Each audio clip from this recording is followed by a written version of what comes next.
શાંત થઈ જા. અને તું વકીલનું કામ પતાવી આવ.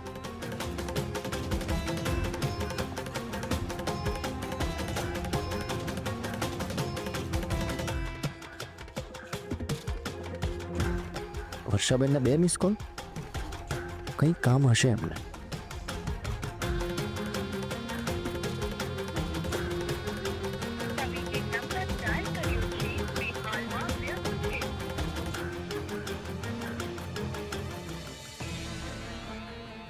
કિયારા પણ ખરી છે. કંઈ ન મળ્યું તો લાપસીમાં કોકરોચ છે એવું કરીને નાટક ઊભું કર્યું.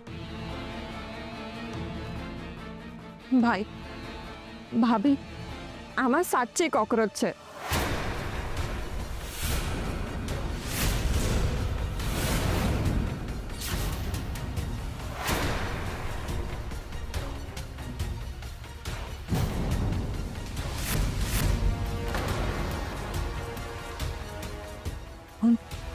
આવું કેવી રીતે બની શકે? કિયારાની પ્લેટમાંથી જ કેવી રીતે નીકળ્યો? અરે આમાંથી જ તો આપણે બધા લાપસી જમ્યા હતા. હા, પણ ખુલ્લી જગ્યા છે, કદાચ કોઈ જીવજંતુ આવી શકે. પણ શૌર્ય, તે જાણ્યા વિના જ કિયારા પર હાથ ઉપાડ્યો. એ ખોટું કર્યું બેટા. અરે પણ મમ્મી એ શૌર્ય, હા, મગજ ગરમ કરીને બિઝનેસ ના કરી શકાય બેટા. અરે દરેક વસ્તુનું સોલ્યુશન શોધવું પડે. અરે આ તો કિયારા હતી, આની જગ્યાએ કોઈ બીજું હોત તો શું કરત? હા, અરે નવો બિઝનેસ છે, આવા લોકો તો આવશે જ, પણ એ લોકોને હેન્ડલ કઈ રીતે કરવાના એ આપણા ઉપર છે. બાકી જો આમ જ કરીશ તો 2 જ દિવસમાં લોકો આપણું ક્લાઉડ કિચન બંધ કરાવી દેશે. બંધ કરાવી દેશે નહીં, બંધ થઈ ગયું સમજો.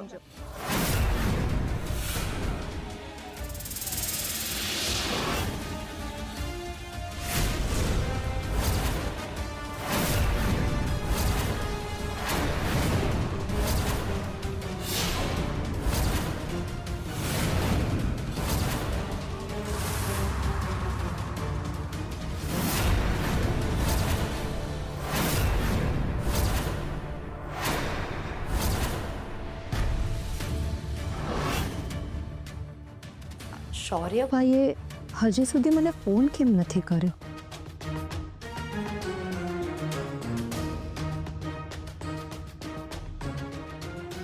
મારે શૌર્યભાઈને વાત કરવી પડશે.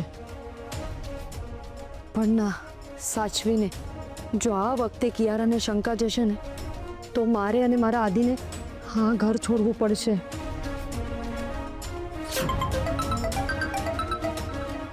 હેલો, હું હા મારી વર્ષા રાણી શું કરે છે?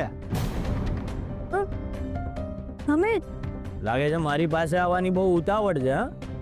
અડધી જ રિંગમાં ફોન ઉપાડી લીધો. તમે મને શા માટે હેરાન કરો છો? અલા હું ક્યાં હેરાન કરું છું, હું તો વાત કરું છું મારી રાણી. અલ્યા તે તારા ઘરે વાત કરી દીધી છે ને કે હું તને અને મારા દીકરાને લેવા આવ્યો તો? ના કરી હોય તો કરી દેજે. 1 અઠવાડિયામાં હું તમને બંનેને મારી જોડે લઈ જઈશ. એટલે હલો, શું થયું? બોલ કઈક. 1 મિનિટ, તે ઘરે વાત તો કરી છે ને?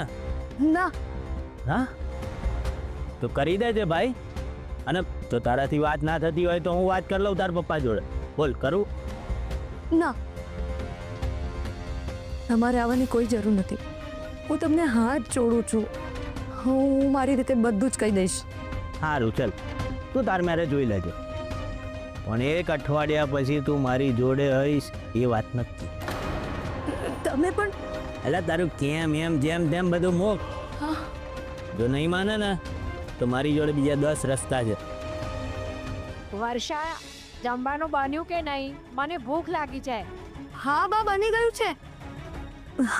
હલો, ફોન મૂકું છું, મારે બહુ કામ છે. સારું, તું એક કામ કર, જમવાનું બનાવ અને સાંભળ, થોડું વધારે બનાવ. કદાચ મને તારા હાથનું જમવાની ઈચ્છા થાય ને તો હું આવી જઈશ. હા ઓકે મારી રાણી, મૂકું છું. ચાલ આવજે, ધ્યાન રાખજે તારું. હેલો હેલો,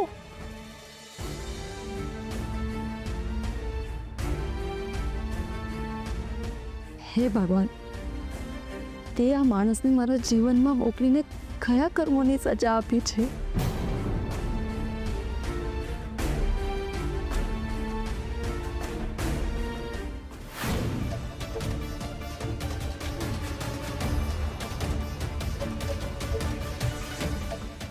સી આઈ રહી એ ડીશ જેમાં હું લાપસી ખાઈ રહી હતી.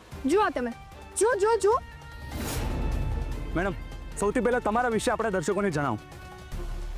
હું એમએસબી ગ્રુપ્સ ઓફ હોટલની honour Kiara Nanavati.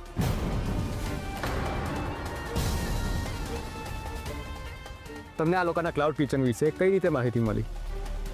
Social media through. આ લોકો કંઈક નવું કરવા જઈ રહ્યા હતા તો મને થયું કે જેને કોંગ્રેચ્યુલેટ કરું, કારણ કે આ લોકો હોટલ ઇન્ડસ્ટ્રીથી રિલેટેડ છે. બટ માય બેડ કે મારી પ્લેટમાંથી કોકરોચ નીકળ્યો. જો તમે જોઈ જ શકો છો. જુઓ. તો તમે લાપસી ટેસ્ટ કરી છે કે બીજું કશું ટેસ્ટ કર્યું? ટુ બી વેરી ફ્રેન્ક, આ લોકો પાસે કદાચ એટલું બજેટ નથી.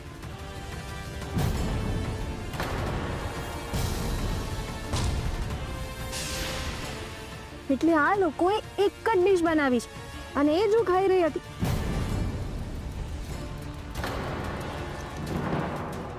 જ્યારે ખાઈ રહી હતી ત્યારે મારું ધ્યાન મારી પ્લેટ પર ગયું. મારી પ્લેટમાં તો કોકરોચ હતો.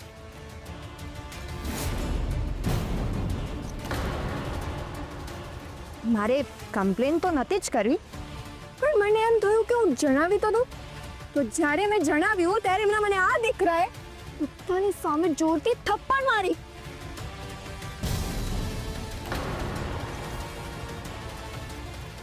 સાહેબ, જવાબ આપો. તમે મેડમને લાફો કેમ માર્યો? એમણે કંઈ ખોટું કર્યું હતું કે તમે તમારી ભૂલથી ડરી ગયા હતા?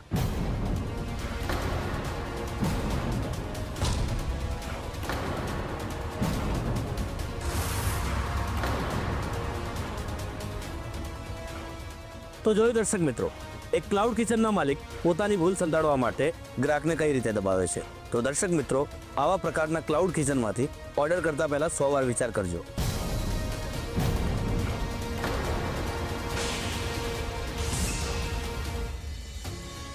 પ્રેસવાળા જે કવર કરી રહ્યા છે એ પરથી અમારો ક્લાઉડ કિચનનો બિઝનેસ બંધ થઈ શકે છે.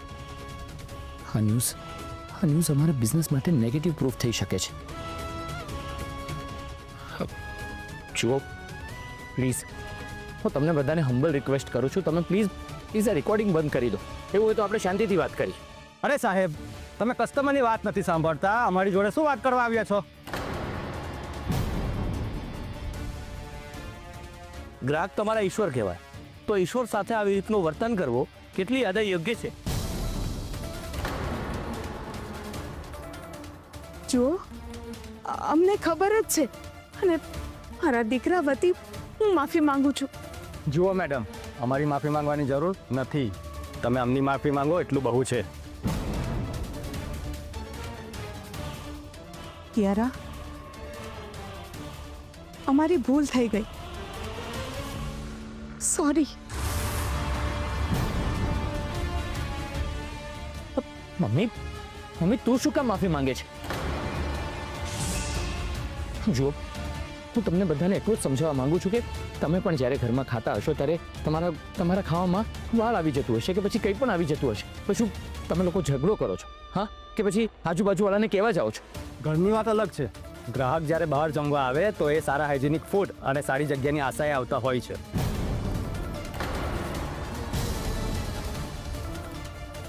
જો એ લોકોને પૈસા આપીને આવું જ ફૂડ ખાવું હોય તો એ લોકો તમારી પાસે શું કામ આવે? બંધ થઈ જશે. આ તમારું ક્લાઉડ કિચન છે ને, બંધ થઈ જશે.